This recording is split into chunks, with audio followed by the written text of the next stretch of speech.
नमस्कार, hello and welcome to my YouTube channel Anokhi Saheli. मैं हूँ शुभी जैन और ये मेरा यूट्यूब चैनल है अनोखी सहेली। कैसे हैं आप लोग? अच्छे हैं? आई विश कि आपके घर में सब खुश हों, स्वस्थ हों और मस्त हों। तो हम आज की कहानी से शुरुआत करते हैं। आज की जो कहानी है मेरी, वो बहुत ही आसानी से आप लोग समझ जाएंगे कि मैं किन के बारे में आज कहानी सुनाने वाली हूँ। संकट कटे मिटे सब पीरा, जो सुमिरे हनुमत बलबीरा। तो आप समझ ही गए होंगे कि मैं हनुमान जी के बारे में बात करूँगी। आज मैं आपको हनुमान जी की एक ऐसी कहानी सुनाऊंगी जो मुझे भी बहुत अच्छी लगती है और जो कहानी सुनने के बाद शायद आपको भी थोड़ी सी हंसी भी आए, खुशी भी हो और आपको पता चले कि भगवान भी अपने भक्तों के लिए किस हद तक चले जाते हैं। तो आज की कहानी की शुरुआत करते हैं। बहुत समय पहले की बात है कि एक गांव था जहाँ पे एक महाराज जी थे। जो महाराज जी थे उनका अपना तो कोई बसेरा नहीं था, ना उनका कोई अपना परिवार था।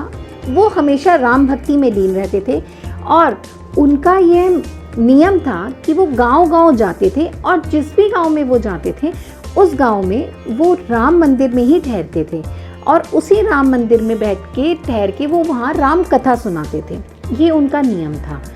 तो जब वो एक बार एक गांव में गए, उस गांव में जब वो पुजारी जी के पास गए कि पुजारी जी, मेरा ये नियम है कि मैं जहाँ भी जाता हूँ वहाँ उसी गांव में मैं एक राम मंदिर में ही ठहरता हूँ और उसमें अपनी कथा, राम जी की कथा सुनाता हूँ। तो मैं आपसे अनुमति चाहूँगा कि आप मुझे इस मंदिर में ठहरने की अनुमति दें और ऐसे ही कथा सुनाने की अनुमति दें। तो पुजारी जी ने कहा कि महाराज जी, मुझे कोई दिक्कत नहीं है, आप यहाँ रुकिए, मुझे कोई परेशानी नहीं है, मगर ये गांव बहुत विचित्र है। आप यहाँ कथा तो करेंगे लेकिन यहाँ कोई सुनने नहीं आएगा। पुजारी जी ने कहा कि आपकी कथा करने का कोई औचित्य नहीं रहेगा। महाराज जी ने कहा, कोई बात नहीं, मैं लोगों के लिए कथा नहीं करता, मैं अपने लिए और अपने राम जी के लिए कथा करता हूँ। मैं और हनुमान जी तो साक्षात मेरी कथा में होते हैं, तो इसलिए मुझे कोई दिक्कत नहीं है। महाराज जी की परम भक्ति को देख के पुजारी जी भी खुश हुए और उन्होंने बोला कि ठीक है, आप यहाँ पे कथा कीजिए, और वो अपने घर चले गए। अगले दिन पुजारी जी आए, मंदिर खुला, सफाई हुई, सब कुछ हुआ। जो महाराज जी कथा करने बैठे मगर वहाँ कोई भी नहीं आया कथा सुनने के लिए। ऐसा चलता रहा 2 दिन, 3 दिन, पूरे 9 दिन की कथा थी और 3 दिन हो चुके थे मगर कोई नहीं आया। चौथे दिन 2-3 लोग आए कथा सुनने के लिए। 5वें दिन 1-2 लोग और आए कथा सुनने के लिए। उसके बाद छठे दिन थोड़े लोग आए, मतलब 1-1, 2-2 करके लोग आ रहे थे, या 5 या 7 लोगों से ज़्यादा कथा सुनने कोई भी नहीं आ रहा था। 7वें दिन एक सेठ जी मंदिर में दर्शन करने के लिए आए। जब वो मंदिर में दर्शन कर रहे थे तभी उन्होंने एक आवाज़ सुनी जो कि श्री राम जी की मूर्ति से आ रही थी। हनुमान, ओ हनुमान। सेठ जी था, वो चौंक गए, ये क्या बात है, ये कहाँ से आवाज़ आ रही है? तो उन्होंने देखा कि ये तो श्री राम जी की मूर्ति से आवाज़ आ रही है और वो हनुमान जी को पुकार रहे हैं। वो खड़े रहे और सारी बात सुनने लगे। हनुमान जी ने कहा, जी प्रभु। राम जी ने कहा, ये जो मेरे भक्त हैं महाराज जी, ये अलग अलग गांव में जाके मेरी कथा कहते हैं और इस गांव में भी ये कितने दिनों से कथा कह रहे हैं मगर इन्हें कोई भी दक्षिणा नहीं मिली। तो ये तो गलत होगा ना, कुछ इस तरीके का प्रबंध करो कि मेरे इस भक्त को, मेरे इन महाराज जी को दक्षिणा मिले। हनुमान जी कहते हैं, प्रभु मैं इस चीज़ का पूरा ध्यान रखूंगा और आपकी आज्ञा अनुसार मैं कथा की संपूर्ण होते ही मैं महाराज जी को 1000 रुपये दक्षिणा दिलवाऊंगा। ये बात कह के दोनों ही मूर्तियों में से आवाज़ आनी बंद हो जाती है और सेठ जी वहाँ खड़े खड़े सब सुनते हैं। सेठ जी ने कहा कि ये तो मैंने पहली बार चमत्कार सुना है। मगर सेठ जी चुपचाप सुनते हैं और फिर बाहर आ जाते हैं। वो सोचते हैं कि ये तो बहुत ही बढ़िया है, इस महाराज जी को तो 1000 रुपये दक्षिणा मिलने वाली है। अब सेठ जी के मन में लालच आ गया। उन्हें लगा कि क्यों ना मैं ऐसा करूं कि मैं महाराज जी से एक सौदा कर लेता हूं। उस सौदे में मैं महाराज जी को पहले ही 500 रुपये दे दूंगा, उसके बाद उनसे ये कहूंगा कि जो भी दक्षिणा आपको मिलेगी वो आप मुझे दे देना। तो ये सोचकर सेठ जी कथा में बैठ जाते हैं और पूरा दिन कथा सुनते हैं। और जैसे ही उस दिन की कथा समाप्त होती है वो भागे भागे जाते हैं महाराज जी के पास कि महाराज जी, आप इतने दिनों से यहाँ कथा कर रहे हैं मगर आपको कोई भी दक्षिणा नहीं मिली है। मैं चाहता हूँ कि मैं आपको 500 रुपये दक्षिणा स्वरूप दूँ। महाराज जी खुश होते हैं और कहते हैं कि सेठ जी, मैं ये कथा किसी दक्षिणा के लिए नहीं करता हूँ और मेरी ये मोह माया नहीं है। अगर आप दक्षिणा देंगे भी तो वो भी संतजनों के काम में आएगी। मैं उसका भंडारा कर दूंगा, लोगों में प्रसाद बांट दूंगा और मंदिर की सजावट कर लूँगा। ये कह के महाराज जी कहते हैं कि आप बहुत अच्छा काम कर रहे हैं। सेठ जी खुश होते हैं और सेठ जी कहते हैं कि महाराज जी, ये मेरी तरफ से 500 रुपये दक्षिणा। लेकिन मैं एक बात और कहना चाहता हूँ कि जो भी दक्षिणा आपको इस कथा को संपूर्ण करने के बाद आपको जो भी दक्षिणा मिलेगी वो आप मुझे दे देना। महाराज जी ने सोचा कि यहाँ तो कथा सुनने ही कोई नहीं आता, तो दक्षिणा कहाँ से मिलेगी। उन्होंने कहा ठीक है, कोई बात नहीं, वो दक्षिणा आप ले लीजिएगा। ये कह के महाराज जी चले गए और सेठ जी अपने घर चले गए।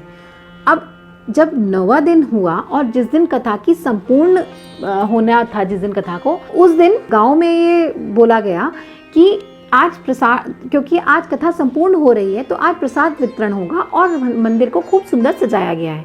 तो ये देखने के लिए बहुत सारे लोग आए और वहाँ पे प्रसाद खाने की इच्छा से, प्रसाद लेने की इच्छा से बहुत सारे लोग कथा के अंत तक भी बैठे रहे। सेठ जी ने सोचा शायद यही युक्ति लगाई होगी हनुमान जी ने, इतने लोग आए हैं तो दक्षिणा तो बहुत अच्छी बनेगी। तो सेठ जी भी बहुत खुश थे। अब वो बैठे रहे कथा के अंत तक कि पूरी कथा हो तो मैं दक्षिणा लेके जाऊं। जैसे ही कथा संपूर्ण हुई तो महाराज जी अपनी पोटली बांधकर जाने लगे। सेठ जी उनके पीछे पीछे भागे कि महाराज जी, मेरी बात के अनुसार आपको मुझे सारी दक्षिणा देनी है जो आपको यहाँ मिली है। महाराज जी ने कहा मैं कोई दक्षिणा लेके नहीं जा रहा हूँ सेठ जी, जो भी है वो वहीं पे है जहाँ मैंने कथा सुनाई थी। आप वहीं जाके देखिए, जो भी दक्षिणा है वो वहीं रखी है। सेठ जी भागे भागे उस जगह पे गए जहाँ पे बैठ के महाराज जी ने कथा सुनाई थी। जब वहाँ जाके देखा तो ये क्या, वहाँ तो 5 या 10 रुपए थे मुश्किल से। सेठ जी को बड़ा गुस्सा आया। वो कहने लगे ये क्या बात हुई भला, यहाँ तो 5 या 10 रुपए हैं, बात तो 1000 रुपए की हुई थी। अब सेठ जी को गुस्सा आया, मगर महाराज जी तो जा चुके थे, अब क्या करते। तो उन्होंने सोचा कि ठीक है, ये हनुमान जी ने कहा था तो अब हनुमान जी के पास ही जाता हूँ। सेठ जी गुस्से में अंदर हनुमान जी की मूर्ति के पास गए और कहने लगे आपने तो कहा था 1000 रुपए दिलवाओगे, ये तो 5 या 10 रुपए हैं। उस समय पे सेठ जी को इतना गुस्सा आ रहा था क्योंकि वो तो व्यापारी आदमी है और उनके लिए तो वो एक सौदा था और वो सौदे में उनको कोई लाभ नहीं हुआ बल्कि उनका नुकसान हो गया। तो इसलिए उन्होंने अपने लाभ और हानि के नज़रिए से देखा और इतना क्रोध उन्हें आया कि वो इस क्रोध में ये भी भूल गए कि वो कहाँ बात कर रहे हैं, किससे बात कर रहे हैं। फिर उन्हें ध्यान आया कि हनुमान जी से पूरी बात करी जाए। हनुमान जी को जैसे ही उन्होंने गुस्से में आके अपना पैर मारना चाहा, इतने में हनुमान जी ने उनके पैर के प्रहार से बचने के लिए उनके पैर पकड़ लिए। अब सेठ जी चिल्लाएं मेरे पैर छोड़ो, मेरे पैर छोड़ो, मेरे पैर छोड़ो। हनुमान जी वो कहाँ सुन रहे थे। हनुमान जी ने कहा कि सेठ जी क्या हुआ सेठ जी। सेठ जी ने कहा आपने वादा किया था कि आप 1000 रुपये दक्षिणा दिलवाओगे, ये तो गलत हो गया, आपने तो कुछ भी दक्षिणा नहीं दिलवाई। इतने में श्री राम जी ने कहा हनुमान तुमने तो 1000 रुपये दक्षिणा की बात कही थी, मगर भक्त महाराज जी को तो खाली 500 ही रुपये दक्षिणा मिले, अब आगे की दक्षिणा का क्या होगा। तो हनुमान जी ने कहा प्रभु आप चिंता ना करें, इसीलिए तो इनके पैर पकड़े हुए हैं, ये सेठ जी ही देंगे ना आगे 500 रुपये। तो हनुमान जी हंसने लगे। इतने में सेठ जी जोर जोर से चिल्लाने लगे मेरे पैर छोड़ो, मेरे पैर छोड़ो, मेरे पैर छोड़ो। ये सब सुन के जो गांव वाले उस मंदिर में थे वो सब के सब मंदिर के अंदर आ गए और उन्होंने देखा कि ये सेठ जी क्यों चिल्ला रहे हैं, मगर वहाँ अंदर आके किसी को कुछ दिखाई नहीं दिया। ये तो सिर्फ सेठ जी को ही पता चल रहा था कि वो हनुमान जी ने उनके पैर पकड़े हुए हैं। बाकी सारे गांव वाले सोच रहे थे कि ये सेठ बावला हो गया है क्या, यूं क्यों चिल्लाया जा रहा है मेरे पैर छोड़ो, मेरे पैर छोड़ो, यहाँ तो कोई भी नहीं है। अब ये सब बातें जब होने लगी तो गांव में तो बातें बहुत जल्दी फैल जाती हैं। तो कोई जना भागकर फटाफट से उनके सेठ जी के दोनों लड़कों को, सेठ जी के 2 लड़के थे, उनको जाके उन्होंने बुलाया कि ऐसे ऐसे तुम्हारे पिताजी वहाँ मंदिर में चिल्ला रहे हैं और कह रहे हैं मेरे पैर छोड़ो, जल्दी चलो। दोनों लड़के भागते भागते सेठ जी के पास गए और पूछा पिताजी क्या हो गया, यहाँ तो कोई भी नहीं है। जैसे ही वहाँ पे उनके लड़के पहुँचे, सेठ जी ने उन्हें सारी बात बताई कि मेरे साथ ये हुआ और मैंने उन महाराज जी के साथ सौदा करा था, अब हनुमान जी मेरे पैर नहीं छोड़ रहे हैं कि मैं तो नहीं दो छोड़ूंगा पैर जब तक 500 रुपये नहीं दोगे, अब मैंने इसीलिए हनुमान जी ने मुझे पकड़ रखा है। ये सब सुनने के बाद उनके बेटे भी परेशान कि यहाँ तो कोई नहीं है। हनुमान जी को अपनी बात को पूरी बताने के लिए हनुमान जी और राम जी की बात तो सबको सुनाई दे रही थी। अब वो बातें, इतनी देर में ही शंकर जी हंसने लगे। वहीं पास में शंकर जी की मूर्ति थी, वो हंसने लगे और कहने लगे, हनुमान अब तो महाराज जी बहुत दूर चले गए हैं, तो अब भी क्या 500 ही रुपये दिलवाओगे, अब तो 1000 रुपये ही बनते हैं। हनुमान जी हंसने लगे कि हाँ प्रभु, अगर आप आदेश करेंगे तो 1000 रुपये निकलवाएंगे। तो हनुमान जी कहने लगे कि सेठ जी अब तो 1000 रुपये देने होंगे। ये सारी ही बातें वहाँ पे खड़े सभी लोगों को सुनाई दे रही थी और वो सारे आश्चर्यचकित हो रहे थे कि ये कैसे हो सकता है कि ये सारी मूर्तियाँ बोल रही हैं, और सभी लोग वहाँ पे भौचक्के से खड़े रहे। इतने में लड़कों ने बोला, सेठ जी के लड़कों ने बोला कि आप पिताजी हमें आज्ञा दीजिए, तो हम फटाफट से जाते हैं, उन महाराज जी को ढूंढते हैं और 1000 रुपये दे देते हैं ताकि आप यहाँ से छूट जाएं।